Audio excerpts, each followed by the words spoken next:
알부민도 이젠 마시는 시대. 20대의 활력을 90대까지 지켜라. 남지현 원창의 알부민 2090. 알부민 복합물 무려 25,500mg 제가 직접 원선에 배합했습니다. 매일 지치고 힘드십니까? 피곤에 쩔어 지내십니까? 그럴 땐 단연코 단 하나, 바로 알부민. 남지현 원장이 직접 배합한 알부민 구원량 12,000mg도 아닌 16,000mg도 아닌 용량 폭탄 실현 무려 25,500mg 가득. 엄선된 알부민은 물론 특허 조성물질 2종까지 제가 심혈을 기울여 직접 배합했습니다. 기존보다 용량도 50% 이상 확 늘린 고용량.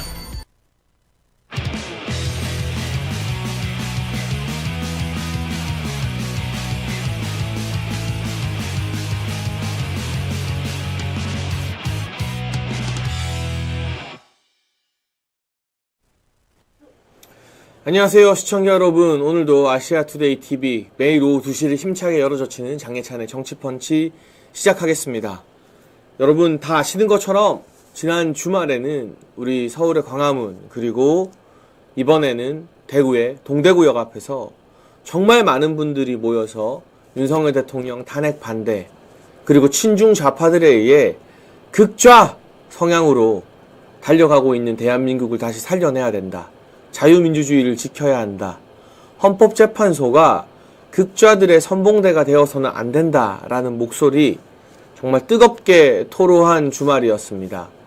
이번 주 토요일에도 전국 곳곳에서 다양한 집회가 열렸지만 지난주 부산에 이어 특히 이번 동대구에서 대구 경북 주민들의 애국심을 그리고 헌법재판소와 좌파들을 향한 성남 민심을 확인할 수 있는 그런 시간이 있었죠. 역시 전한길 선생님과 그라운드 C 등이 출동해서 대구 경북 지역의 이 나라를 사랑하는 국민들과 함께 그 주말 추위를 뜨겁게 오히려 데웠는데요. 지금 우리 박경현님 댓글 표현처럼 지역마다 기적이 일어나고 있습니다. 맞습니다, 여러분. 우리가 과거 조국 사태 때 윤석열 대통령께서 당시 검찰총장으로 권력의 눈치 보지 않고 조국 사건을 수사하면서 개천절이었죠, 아마. 2019년 10월 3일로 제가 기억을 하는데요. 그날이 제 인생에도 잊을 수 없는 날이거든요. 그날 개천절에 정말 수많은 국민들이 광화문을 가득 채우면서 대한민국 역사상 처음으로 자유우파도 보수진영도 광화문 광장을 가득 채울 수 있구나라는 걸 알게 해준 날이었습니다. 그리고 이제 2025년이 되어서 서울의 광화문 광장뿐만이 아니라 부산역도 동대구역도 전국 각지를 우리 자유우파와 보수진영에 애국하는 국민들이 채울 수 있다는 걸 전 국민에게 전 세계에게 보여주고 증거하고 있습니다.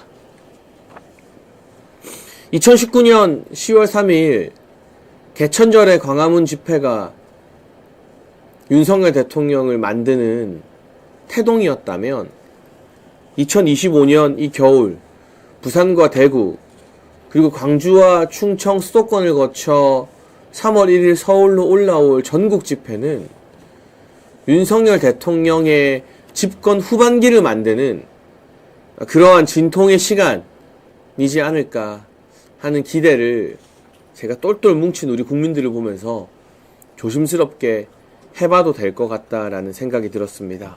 이번 대구 집회에서는요, 부산 집회보다 훨씬 더 많은 현역 국회의원들이 참석을 했는데요.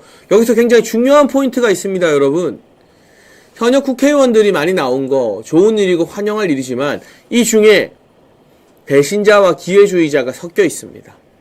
오늘 대구 집회에 나와서는 우리 국민들 앞에서 탄핵 반대를 주장하는 사람들 앞에서 자기 얼굴과 이름을 알리려고 그 집회에 참석을 했지만 그리고 곧바로 뒤돌아서서 탄핵 인용을 받아들이고 조기 대선을 준비해야 된다. 임종이라는 단어를 써가면서 윤석열 대통령 정치적 임종을 준비해야 되는 것 아니냐는 망언을 내뱉은 대구의 우재준. 아무런 자격도 인지도도 그 무엇도 없는 그냥 한동훈의 말도 안 되는 국민 추천제로 국회의원 배지 거저 먹은 인간이죠. 이런 배신자들도 대구 집회에 숨어서 본인도 탄핵을 반대하는 양 뻔뻔하게 얼굴을 내밀었다는 사실. 이 부분까지도 제가 하나하나 조목조목 짚어드리겠습니다. 여러분, 역시나 국민의힘 내부에는 이런 기회주의자와 배신자들이 사라지지 않아요. 그 배신의 숙주라고 할 수 있는 한동훈이 아직까지도 눈치를 보면서 빨리 대통령 탄핵되라, 내가 대선 주자로 돌아올 거다, 이런 말도 안 되는 이 권력욕, 야욕을 포기하지 못하고 있기 때문에 그 숙주 위에서 저 우재준 같은 기생충 정치인들이 자라나는 거예요. 뭐 제가 어떤 불이익을 감수하고서라도 우재준이 어떤 인간인지 한 번 더 오늘 짚어드리도록 하겠습니다. 그러니까 우리가 정신을 바짝 차려야 돼요. 대통령 탄핵 반대 집회 나왔다고, 대구 경북 집회 나와서 우리 국민들 앞에서 인사한다고 전부 다 대통령 지키고 탄핵 반대하는 인간들이 아닌 거예요. 그냥 사람들 많이 나왔으니까 거기서는 내가 나가서 얼굴 알리고 이름 알리고 박수 받고 싶고, 뒤돌아서서는 동아일보 같은, 지금 동결해라고 불리죠. 한겨레보다 더해요, 오히려. 그런 언론과 인터뷰하면서 대통령 임종을 준비해야 된다는 망발이나 일삼는 그런 기회주의와 배신자들이 국민의힘 내부에 있어요. 여전히. 한동훈이 그 배신의 숙주고, 우재준 같은, 김상욱 같은 국회의원들은 그 숙주한테 빨대 꽂고 살아가는 기생충이라고 봐야겠죠. 오늘 그 이야기도 제가 조목조목 해드릴 거고요. 그리고 지금 이 시간 가장 중요한 뉴스부터 오늘 소개해드리겠습니다.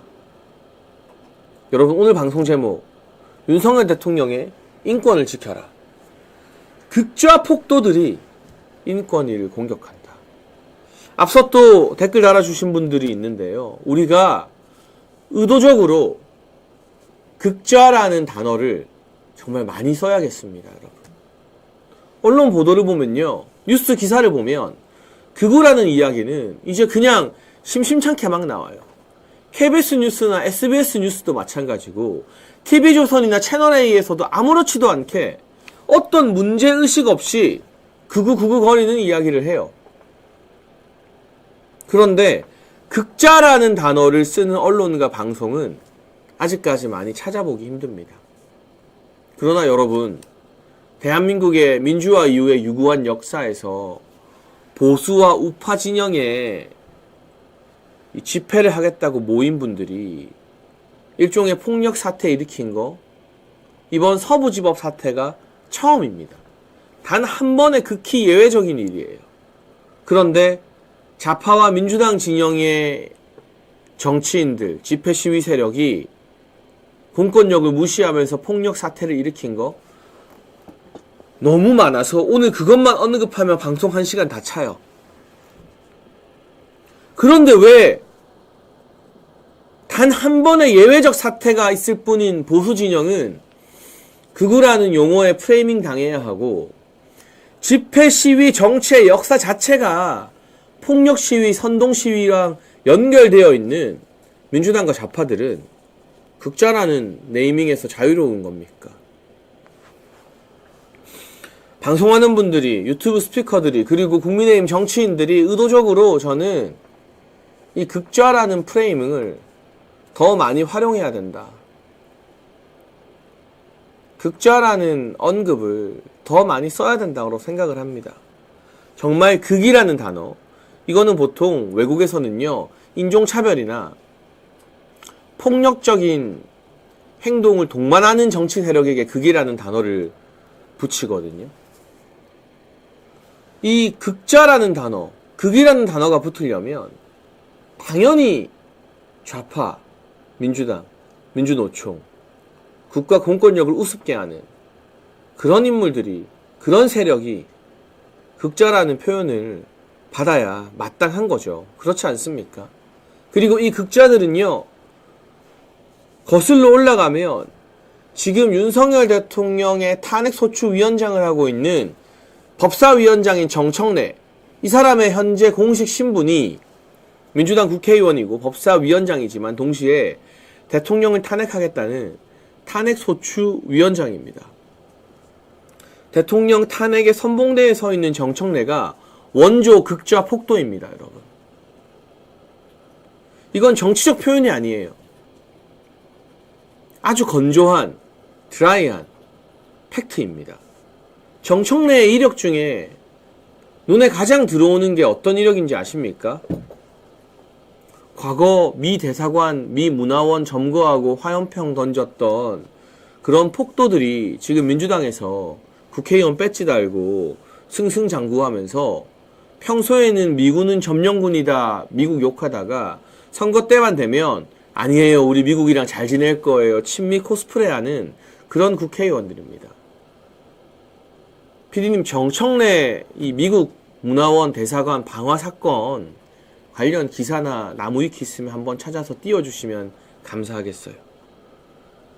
대통령 탄핵 소추위원장이면서 법치의 원칙을 지켜야 할 국회 법사위원장이 극좌 폭도예요, 여러분.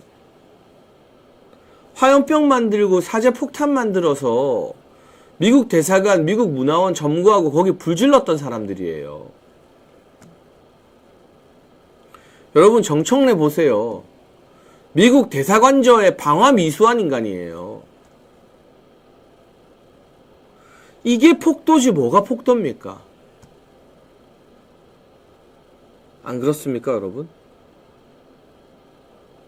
아니, 이 정청래를, 미국 대사관저에 불 지르려고 했던 극좌 폭도 정청래를 국회의원 만들고 법사위원장 시켜주고 지금 우리 윤석열 대통령 탄핵 소추위원장으로 부추긴 민주당이 서부지법의 청년들에게 뭐라고 비판할 일말의 자격이라도 있습니까? 역사적으로 극좌 폭도는 누구냐? 민주당이 폭도 원조 세력이다. 화염병 던지고 방화 미수하고 대사관저 점거한 이런 폭도들을 국회의원 만들고 띄워준 민주당이야말로 극좌 폭도 정당 아니냐. 이런 이야기를 국민의힘에서, 보수 지정에서 극좌라는 단어를 더 널리 쓰게끔 만들면서 해야 되는 겁니다. 그리고 또 하나의 폭도들이 있습니다.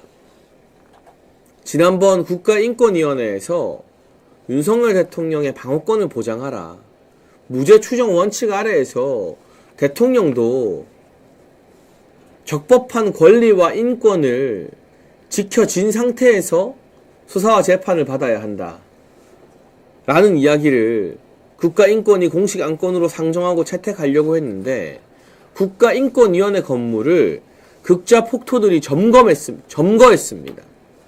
전장현까지 나왔어요. 아니, 대통령 인권 지키라는 안건에 전장현이 무슨 상관인지 모르겠는데 전장현이 나와서 인권위 사무실 복도를 점거했어요. 민주당 국회의원들이 출동했어요. 공무원 노조와 민노총이 나왔어요. 그래서 국가기관에 정상적인 회의 진행이 불가능하도록 국가인권위원장과 인권위 상임위원들의 발을 묶고 회의를 강제적으로 물리력을 동원해서 무산시켰습니다. 여러분, 이게 폭도죠. 이게 폭도죠. 서부지법과 비교해볼까요? 서부지법에서 참 안타까운, 있어서는 안 될 폭력적 사태가 있었습니다만, 그로 인해서 재판이 마비되거나 재판이 연기되거나 재판이 취소되지는 않았죠. 그런데 국가인권위에서는 인권위 회의가 취소되고 연기됐습니다. 국가 공권력 기능에 누가 더 심대한 타격을 입힌 겁니까? 인권위 복도를 점거하고 마비시킨 극좌 폭도들이 국가 기능 마비의 측면에서는 훨씬 더 심대한 타격을 입힌 겁니다. 제 주장에 논리적 모순이 있나요? 여러분이 주변에 야 서부지법 그건 너무한 거 아니냐라고 말하는 사람들이 있으면 막 싸우지 마시고 우리가 설득을 해야 되거든요.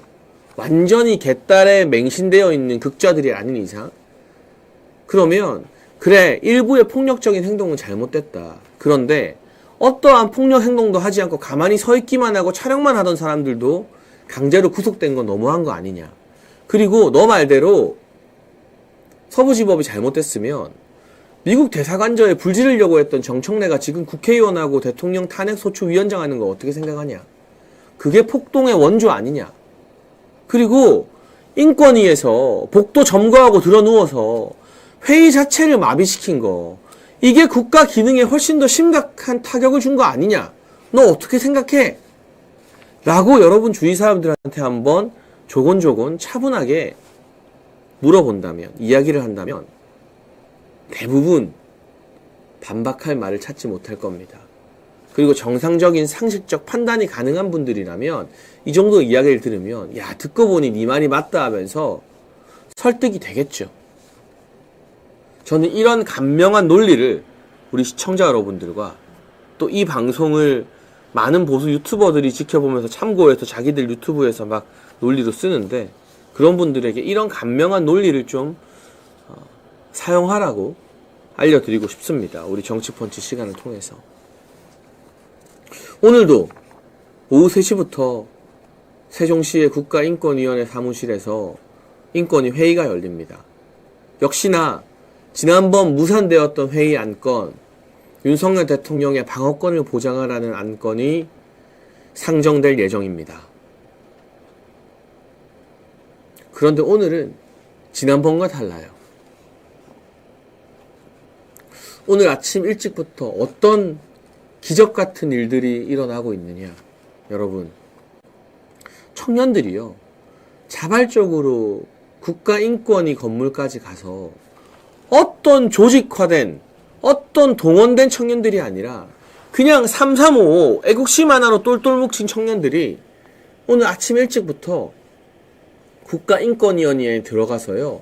지하부터 회의가 열리는 14층까지 지금 엘리베이터 앞을 지키고 있대요.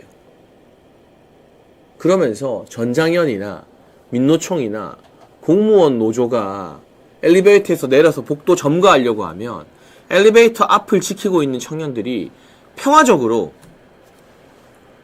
여기 들어오지 마라. 인권위 관계자 아니면 못 들어온다. 당신들 뭐 때문에 국가기관의 회의를 방해하려고 하느냐. 막고 있대요. 아, 을지로 인권위에서 하나요? 스텔라님 감사합니다. 그런데 이 청년들이요 보니까 어떤 단체도 아니에요.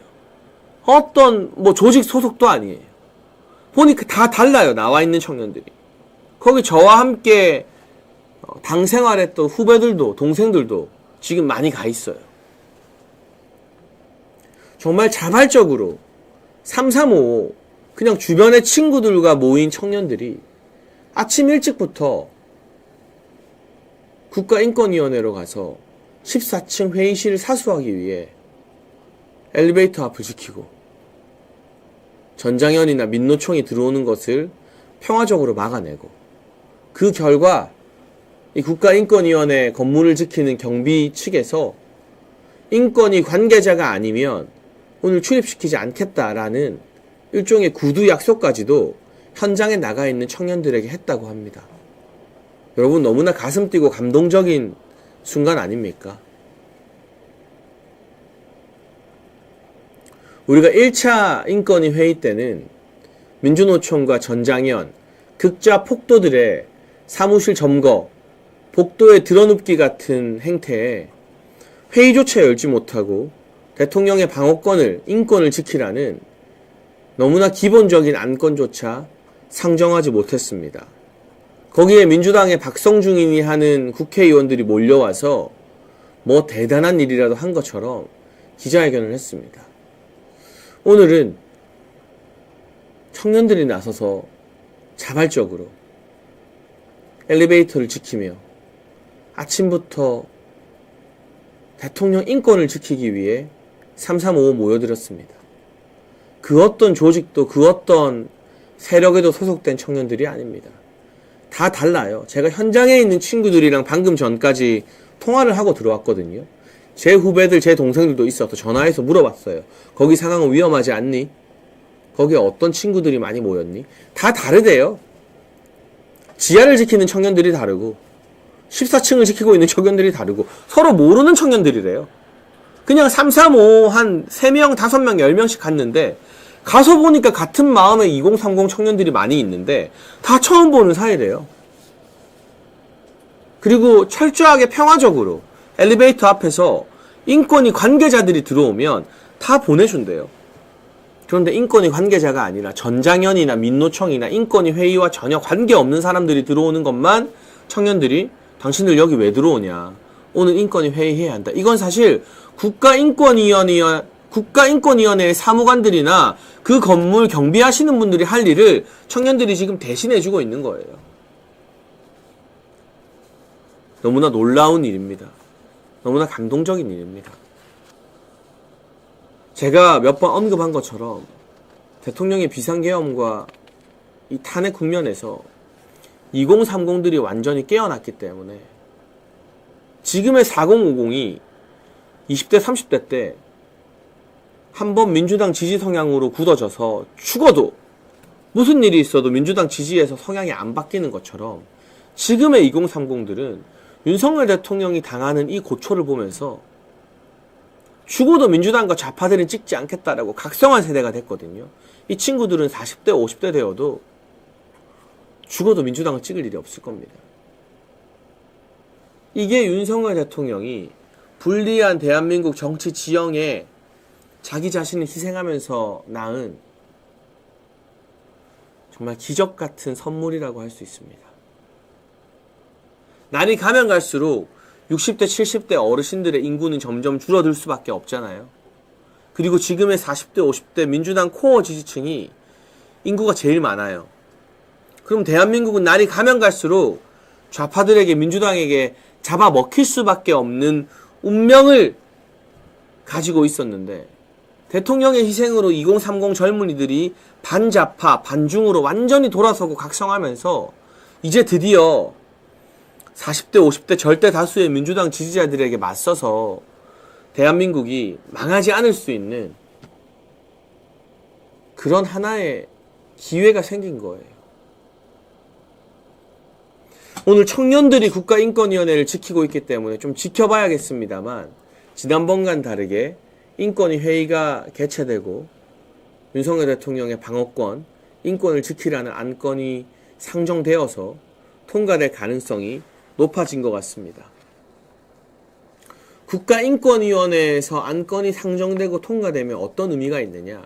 이게 강제력이 있지는 않아요, 여러분. 인권위의 결정 자체가. 그런데 유엔의 결정이랑 비슷한 거예요. 우리가 유엔에서 안보리나 또는 유엔 전체 회의에서 어떤 권고안 등이 나오잖아요. 북한 인권 결의안 이런 게 나오잖아요. 여러분 아시겠지만 그것도 강제력이 있진 않아요. 그렇지만 엄청난 권위가 있기 때문에 그걸 안 지키면 안 지키는 나라들이 국제사회에서 소위 말해 왕따가 되는 겁니다. 그래서 지키려는 척이라도 하게끔 그러한 어떤 권위가 수반되는 게 유엔의 결의안이죠.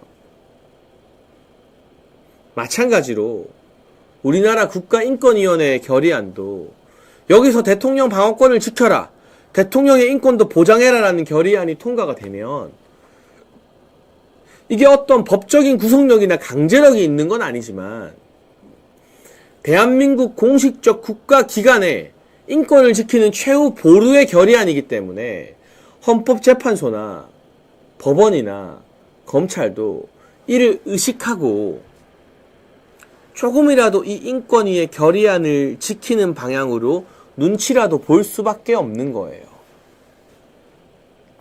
그래서 오늘 우리 청년들 덕분에 2030 청년들 지금 약 400명, 500명이 국가인권위원회 건물 곳곳을 지하부터 꼼꼼하게 14층까지 엘리베이터를 지켜주고 있는 덕분에 만약 대통령 방어권에 대한 인권이 결의안이 통과가 된다면 두 군데가 눈치를 보게 돼 있습니다. 일단 첫 번째, 헌법재판소. 헌법재판소가 지금 일주일에 2번씩 무리한 변론을 잡아가면서 대통령의 탄핵 심판을 졸속으로 막 서두르고 있잖아요. 여기에 대해서 대통령 변호인단이 이제부터라도 재판 기일을 일주일에 1회로 바꿔달라. 그리고 충분한 증인 신문 시간을 보장해달라. 막 이런 여러 가지 주장을 하잖아요. 그리고 지금 헌재가 일정을 2월 8일까지, 이번 주까지 잡아놓고, 아니죠. 이번 주 이제 11일, 그리고 13일까지 잡아놓고, 추가적인 변론 날짜를 지정하지 않고 있잖아요. 헌재가 일방적으로 자기들 원하는 대로의 증인신문만 마치고 변론을 빨리 종결하려고 하는 그런 불온한 낌새도 보이잖아요. 대통령의 방어권 보장하라는 국가인권위원회 결의안이 통과가 되면 대통령 변호인단의 주장을 헌재에서 받아들일 가능성이 상당히 높아집니다. 이게 어떤 효과가 있느냐. 제가 늘 강조하지만 문영배, 이미선, 정정미, 정계선은 이미 글렀어요, 여러분. 걔네 4명은 뭔 짓을 해도 국민들의 목소리를 듣지 않아요. 이미 이재명의 충성스러운 이 애완견 노릇을 하기로 작정한 재판관 4명이에요. 그런데 국가인권위원회에서 대통령 방어권 보장하라는 결의안이 공식적으로 발표가 되면 정영식, 조한창, 김영두, 김복형 4명의 재판관이 이걸 명분으로 삼아서 헌재 재판관 회의에서 아니 지금 인권위 결의안도 나왔는데 우리가 너무 방어권 무시하면서 재판하는 거 아니냐. 변론도 일주일에 한 번 하고 지금 대통령 측의 주장과 입장을 더 들어보기 위해서 증거 증인 채택도 좀 더 해주고 재판도 좀 더 해봐야 되는 것 아니냐. 이렇게 헌재 재판관 회의에서 나머지 극자 재판관 4명을 상대로 압박할 수 있고 반박할 수 있는 아주 중요한 명분이자 근거가 생기는 겁니다. 그래서 오늘 인권위에서 회의가 상정되고 통과되는 게 대단히 중요합니다.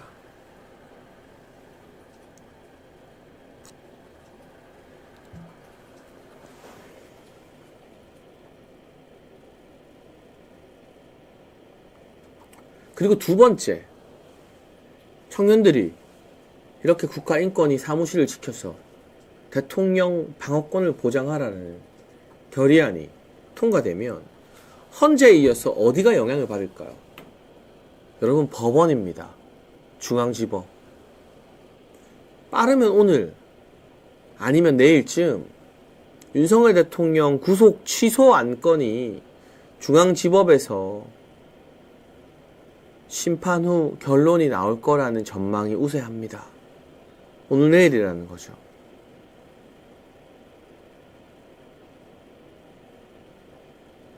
만약 오늘 국가인권위원회에서 대통령 방어권과 인권 보장하라는 결의안이 상정되고 통과가 되면 오늘이나 내일 중으로 발표될 대통령 구속 취소 여부에 상당한 영향을 끼치게 되는 거예요. 이게 공식적으로 국가인권위원회의 결의안이 있느냐 없느냐의 차이가 굉장히 커요. 헌재의 나머지 4명의 재판관들도 대통령 방어권 보장하자는 명분을 삼을 수 있는 근거가 된다고 말씀을 드렸지만 지금 중앙지법에서도 나름의 고민이 클 거거든요. 상식적으로 그리고 법리적으로 보면 대통령님 구속을 취소하는 게 너무나 당연한 일이지만 이재명과 민주당 좌파들의 압박도 어마어마하잖아요. 벌써 검찰과 공수처 그리고 법원 내 일부 좌파 판사들이 한통속이 되어버렸잖아요. 이때 중앙지법의 지금 재판부가 구속 취소 결정을 내릴 수 있는 명분이 필요하거든요. 명분. 야, 우리뿐만이 아니라 국가인권위원회에서도 방어권이랑 인권 보장하래잖아. 그럼 지금 증거인멸의 우려도 도주의 우려도 없는데 인권 보장 차원에서라도 구속 취소하는 게 맞지. 그 근거가 바로 국가인권위원회의 결의안이야 라고 중앙지법 판사들이 써먹을 수 있는 근거, 써먹을 수 있는 명분을 우리가 하나라도 더 만들어줘야 돼요. 그래야 대통령님의 구속이 취소될 확률이 높아지는 겁니다. 그 차원에서 법적 구속력이나 강제력은 없지만 국가인권위원회의 결의안이 나오는 게 대단히 중요하다. 헌법재판소뿐만이 아니라 대통령님의 구속 취소 심판에도 이 국가인권위원회에서 오늘 대통령 인권보장, 방어권 보장 안건이 상정되고 통과되느냐 여부가 상당히 중요한 역할을 미치게 되기 때문에 오늘의 인권위 오후 3시가 아주 중요한 전장이 되는 것이고요. 지난번 전장현과 민노총과 극좌 폭도들, 이 표현을 계속 써야 됩니다, 여러분. 극좌 폭도들이 인권위 건물을 마비시키는 걸 지켜본 우리 2030 세대와 청년들이 자발적으로 일어나서 인권위 건물과 엘리베이터를 사수하고 나선 게 어떻게 보면 대통령의 공정한 탄핵 심판과 구속 취소를 이끌어내는 그런 행동일 수도 있다. 그리고 이들 뒤에는 어떤 조직도 어떤 세력도 없다. 내가 집회 연다고, 내가 뭘 한다고 자발적으로 모인 국민들이 다 내 말 듣는 하수인인 것처럼 우쭐거리는 그런 사람들, 이 시국에도, 이 지경에도 파이 다툼하는 그런 사람들 보다가 정말 자발적으로 335 친구들과 동료들과 선후배들과 나와서 아침부터 그 차가운 복도 바닥에서 엘리베이터 앞에서 누가 내리나 지켜보고 전장현이나 민노총이 내리면 못 들어오게 막고 인권위 직원들 평화적으로 다 보내주고 하는 이 자발적인 청년들의 모습을 보니까 대한민국의 우리 보수우파와 자유우파 진영에 그래도 아직 희망이 있다라는 생각을 하게 됩니다. 오늘 인권위 이야기를 하면서 이 이야기를 좀 전하겠습니다. 김용원 국가인권위원회 상임위원이 이런 글을 페이스북에 올렸습니다. 지금은 극좌파 세상이다. 우파들은 감방에 갇혔는데, 네, 제목이 이렇습니다. 이 나라는 지금 좌파 세상이다. 아니 극좌파 세상이다. 김용원 인권위원도 극좌라는 용어를 딱 쓰고 있죠. 자기네들에게 방해가 되는 사람들에 대해서는 서슴없이 극우 딱지를 붙인다. 오늘 2월 10일 오후 3시 인권위는 회의를 개최한다. 오늘도 극좌파 폭도들이 인권위 회의장에 몰려와 폭동을 일으킬 것인가? 지난 1월 13일 점심시간이 지나자 인권위 14층 전원위원회 회의장 복도에 슬금슬금 폭도들이 모여들더니 이내 좁은 복도를 가득 채웠다. 평소 나를 극우파 인권위원회라 부르는 극좌파 민노총 소속 인권위 노조원 50명, 이들이 불러들인 극좌파 인권단체 활동가들 50명이 회의장 복도에 난입하여 폭동을 시작했다. 고민정 의원과 신장식 의원 등 10명의 야당 의원들이 2시쯤 인권위에 나타나 인권위원장을 마주 앉아 안건 불상정을 요구하자 폭도들은 더 기세등등해졌다. 내가 회의 시작 시간에 맞춰 14층에 나타나자 나를 공격하는 폭도들의 함성이 고막을 찢을 정도였다. 나는 그들의 인간 장벽을 뚫을 수 없었다. 그들의 몸이 내 손에 닿기라도 하면 나는 영락없는 성추행범이 될 터였다. 나는 이런 행동은 옳지 않다. 내가 들어갈 수 있도록 비켜달라고 간청했다. 그러나 그들은 뭐라고 계속 소리를 질러댔다.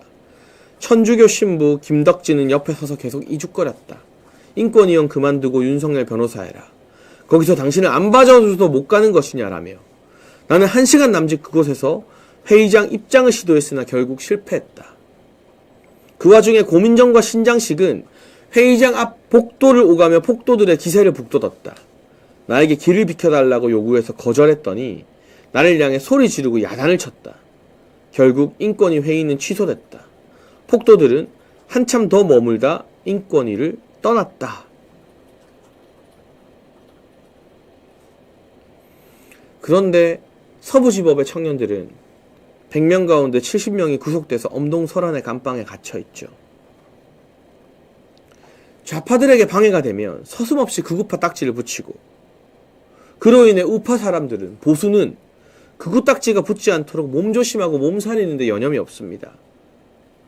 사회를 이렇게 편향되게 만든 극좌들의 이중잣대는 대체 어디까지 갈 것인가? 김용원 인권위원회 절규였습니다. 오늘은 극좌 폭도들이 회의를 막아서지 않도록 청년들이 먼저 나섰습니다. 대통령의 공정한 헌법재판과 구속 취소를 이끌어낼 수 있는 국가인권위원회의 공식 안건 상정과 결의안 채택이 오늘 이어질지 3시의 회의를 기대하는 마음으로 지켜보겠습니다. 그리고 여러분, 오늘 소위 친윤이라 불리는 의원 5인방이 서울구치소에서 윤석열 대통령님을 접견하고 나왔습니다. 김기현, 추경호, 이철규, 정점식, 박성민 5명의 의원이 사실상 마지막으로 대통령님을 접견했다고 합니다. 당분간 윤석열 대통령 변호인 측 입장에 따르면 정치인이나 국회의원 접견은 이루어지지 않을 것 같습니다. 이날 대통령께서 청년들이 나라의 주인이라는 의식을 가져서 다행이라는 말씀을 하셨어요. 제가 늘 강조하지만 대통령의 비상계엄과 민주당과 한동훈의 탄핵 야합으로 눈을 뜨고 각성한 2030 청년들이 앞으로 대한민국의 미래를 지킬 수 있는 최후의 보루, 그 무엇과도 바꿀 수 없는 정치적 자산이 되었죠. 대통령께서는 계속해서 청년들의 각성을 강조하고 있습니다. 지금 현재 연세대에서 탄핵반대 시국선언이 이루어지고 있다고 하는데요. 지난주 나왔던 매일경제신문 보도를 보면 서울대 연세대를 비롯한 서울 시내 10여 개 대학에서 탄핵반대 시국선언에 자발적으로 나서는 대학생들이 점점 더 늘어나고 있다고 해요. 오늘의 인권위도 청년들이 자발적으로 나서서 지키고 있죠. 대통령께서도 본인의 머물던진 비상계엄과 탄핵, 그리고 지금 구속된 상태에서 계속 청년들 이야기를 하는 건 이 청년들이 깨어나서 앞으로 20년, 30년, 나아가 50년 대한민국의 자유민주주의를 지켜야 하기 때문인 거죠. 그리고 또 한 가지 의미심장한 말씀을 하셨어요. 헌재 재판 관련해서 대통령님의 언급이 있었습니다. 지금 곽종근과 홍장원의 1차 진술에 신빙성이 없다는 게 드러났다. 헌재에서 대통령 권리 상태를 오래 두지 않을 것으로 본다. 공정한 심판을 기대한다. 여러분, 그동안 대통령님께서요, 헌재가 불공정하다는 말씀은 많이 하셨어요. 그런데 헌재가 이제는 공정한 심판을 할 거라고 기대한다는 말씀은 이번에 처음 하셨어요. 이거 굉장히 의미 있는 일입니다. 검찰총장을 역임한 대한민국 최고의 법률 전문가인 윤석열 대통령이 보기에 곽종근과 홍장원의 진술이 뒤틀리고 신빙성이 이제 부정당하고 있기 때문에 아무리 헌재가 좌편향됐다 하더라도 4명의 제정신 가진 판사들은 이제는 탄핵을 기각할 확률이 높아졌다. 그러니까 헌재가 공정한 판결해서 대통령의 권리 상태를 해결할 것으로 기대한다라는 말씀을 하신 거예요. 이건 우리 대통령께서 헌재 재판정에 나가서 현장에 계시잖아요, 대통령님은. 지켜봤을 때 홍장원과 곽정근의 진술이 흔들릴 때 그 재판에 나가 있는 사람들은요, 판사들의 기류나 분위기가 변하는 걸 제일 잘 알 수밖에 없어요. 당사자니까요.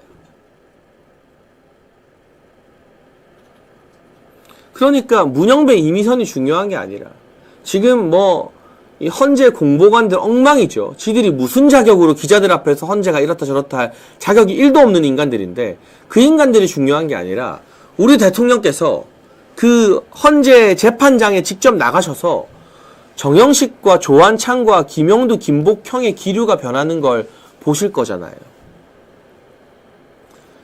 홍장원과 곽종군의 진술이 흔들릴 때 이 4명의 그나마 그래도 제정신 박힌 멀쩡한 재판관들의 분위기가 바뀌는 걸 대통령께서 현장에서 직접 느끼신 거예요. 그러니까 오늘 구치소를 찾은 국민의힘 국회의원들에게 진술 신빙성이 흔들리는 걸 보고 헌법재판소가 공정한 판결 내려줄 걸로 기대한다. 헌재의 판결에 대해서 그동안은요, 대통령께서 하늘에 달린 거다라는 말씀을 하셨어요. 여러분, 지난주에는요, 국민의힘 의원들이 접견 오고 했을 때, 탄핵 인용 여부, 조기 대선, 하늘에 달린 거다. 이런 말씀을 하셨어요. 그런데 이번 주에는 공정한 판결을 기대한다고 대통령의 말씀이 한 단계 진화됐어요. 현장에 계신 대통령께서 보시기에 헌재 재판에서 탄핵 기각이 나올 확률이 높아졌다고 스스로 판단을 하신 겁니다. 이게 오늘 국민의힘 국회의원들에게 하신 발언 중에 가장 의미심장한 포인트입니다. 탄핵 심판을 받고 있는 당사자가 된, 장본인이 된 윤석열 대통령 스스로 탄핵 기각 확률이 높아졌다는 것을 느끼고 있다. 이게 오늘 대통령님 말씀 중에 우리가 주목해야 될 한 문장이 아닐까 싶습니다.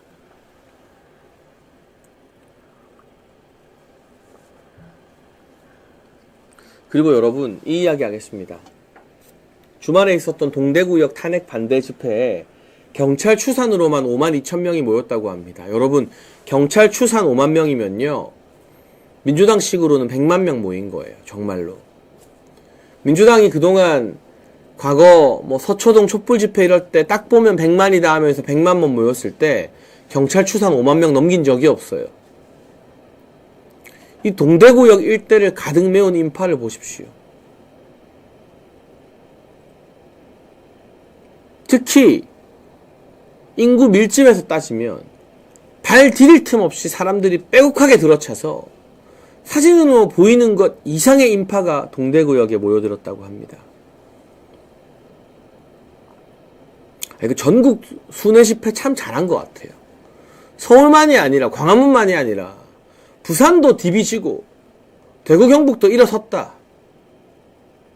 이걸 보여줄 수 있는 상징적 의미가 있기 때문에 이렇게 전국을 돌면서 집회하는 거 참 잘한 결정 같습니다. 근데 여기에 대구 경북의 국민의힘 의원들이 참 많이 참석을 했습니다.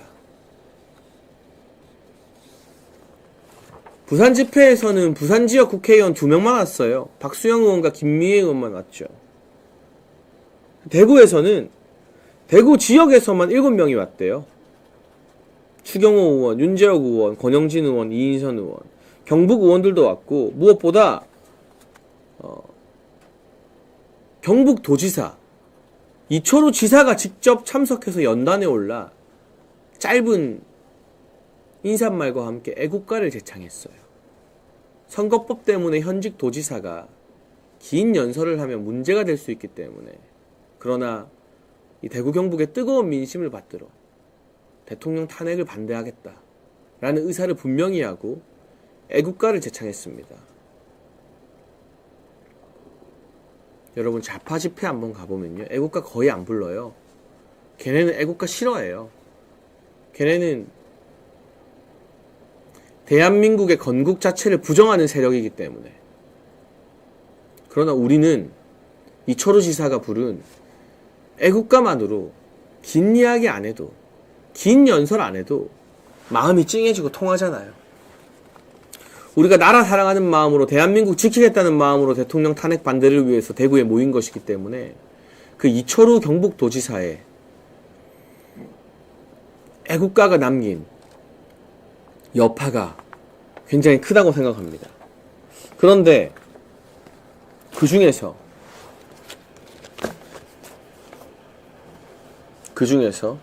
우재준이라는 정치인이 대구 경북 집회 다른 국회의원들과 함께 참석을 했다고 합니다.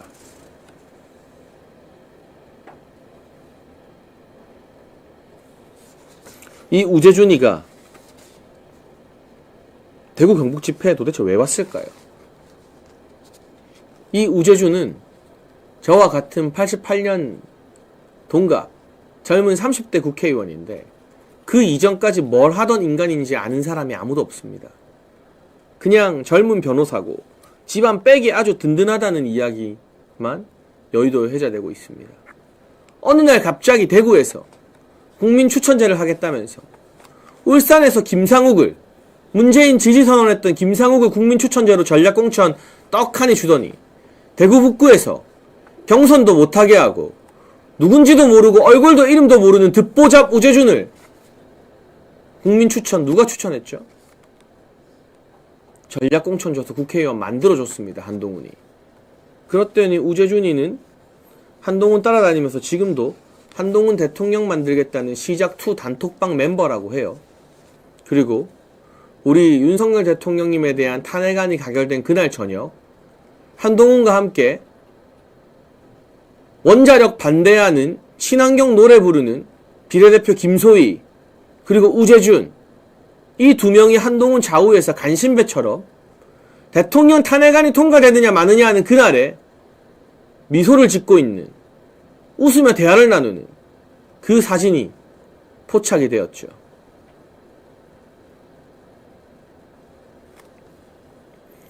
그러고는 감히 대통령 탄핵 반대하는 대구 경북 집회에 나와서 거기서 대구 경북 시민들 앞에서 얼굴 도장은 찍고 싶고 그 다음에는 동아일보에서 탄핵 인용된다. 조기 대선 준비해야 된다.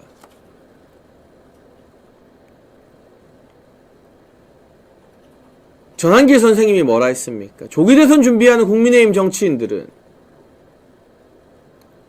부모님 살아계시는데 제사상 차리는 호로 자식이라고 전한길 선생님이 말씀하셨죠. 그랬더니 우재준이 뭐라고 했는지 아십니까? 의사가 시한부 판정 내리면 자식들이 임종 준비하는 거 아니냐. 멀쩡히 살아계신 법적으로도 현직 대통령인 윤석열 대통령의 임종을 준비해야 된다는 망언을 내뱉었습니다. 이게 막말이고 이게 망언 아닙니까? 여러분? 이게 막말이고 이게 망언이죠.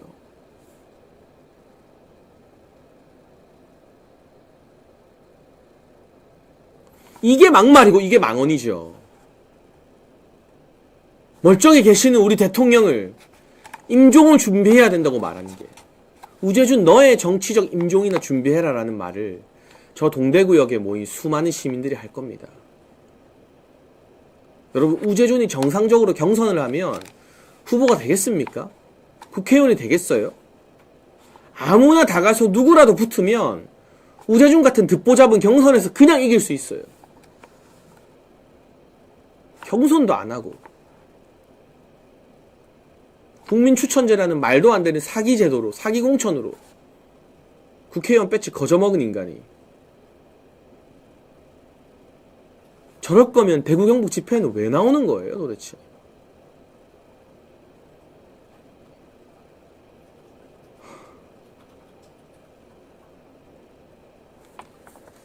진짜 국민의힘의 한동훈이 별 그지 같은 듣보잡들 많이 갖다 꽂아놨어요. 김상욱이나 우재준이나 지들이 피땀 흘려서 정치 잘해서 그 지역 주민들한테 선택받아서 후보가 된 게 아니잖아요.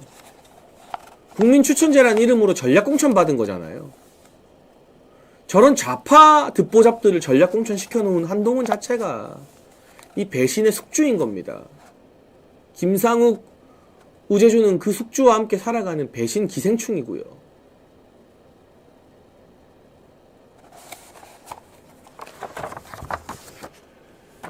여러분 집회 나온다고 다 대통령 지키겠다는 인물들은 아니에요. 저 우재준 같은 인간들이 집회 나와서 대구 경북 시민들 앞에서 인사하면서 네?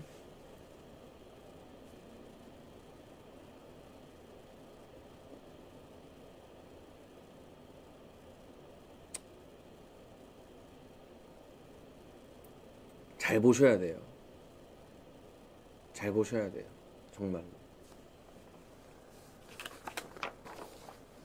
이 배신자들은 지역구 주민들이 처단해야 됩니다.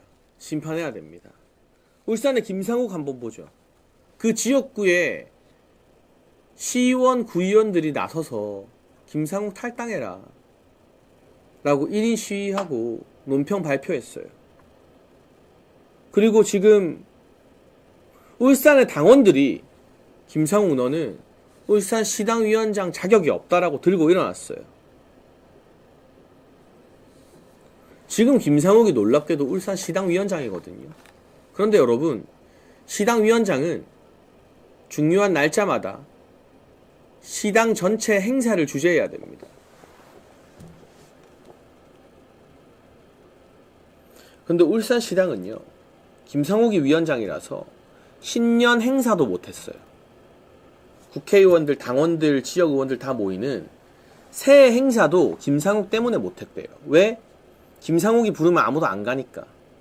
그리고 거기에 모인 당원들이 김상욱 가만 안 놔두고 험악한 분위기 생길 수 있으니까 김상욱이 이 신년 행사회도 열지 못한 거예요. 그렇기 때문에 김상욱은 울산시당 위원장에서 사실상 쫓겨나는 형태의 자진 사퇴 수순이라고 합니다. 이 사람이 자진 사퇴를 안 하면 강제로 쫓겨나게 되겠죠.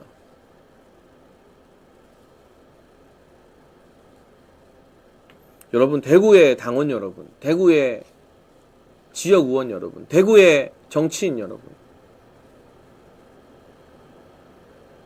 우재준에 대해서도 이 김상욱처럼 여러분이 들고 일어나서 지역구 주민들이 여론으로 함부로 까불지 못하게 만들어야 됩니다. 그래야만 국민의힘과 보수진영 안에서 이런 배신의 숙주와 기생충들이 함부로 설치지 못하게 되는 겁니다. 여러분이 이 이야기를 더 많이 퍼뜨리고 더 많이 행동하고 더 많이 들고 일어나야 울산의 당원들이 들고 일어나서 김상욱을 시당위원장에서 쫓아내는 것처럼 대구의 당원들이 들고 일어나서 우재준을 조기 대선인이 임종인이 이야기 못하게 만들 수 있다 라는 말씀을 드립니다. 여러분, 오늘 이야기를 마무리하면서 마지막으로 또 우리 아시아투데이 함께 해주시는 알부민 이야기 잠깐만 하겠습니다. 네, 겨울철 건강 면역 관리를 위해서 쉽게 마시고 빠른 효과를 보는 남재원 원장의 알부민, 간에서 만들어지는 혈관 단백질 성분인데요. 근육과 면역 증진, 염증 억제에 도움을 주는 로얄 젤리와 아르기닌 성분도 들어있습니다. 아시아투데이 TV만을 위해서 특가가 준비되어 있으니까요. 여러분, 아래 전화로 전화하셔서 저와 함께 건강관리 하시고 이 겨울철 함께 끝까지 싸워나가면 좋겠습니다. 네. 오늘 정치펀치는 여기서 마치고요. 내일은 여러분 좋아하시는 백지원 부대변인과 함께 오후 2시에 변함없이 찾아와서 또 다양한 이야기 나눠보겠습니다. 오늘 시청해주신 여러분 진심으로 감사드립니다. 감사합니다.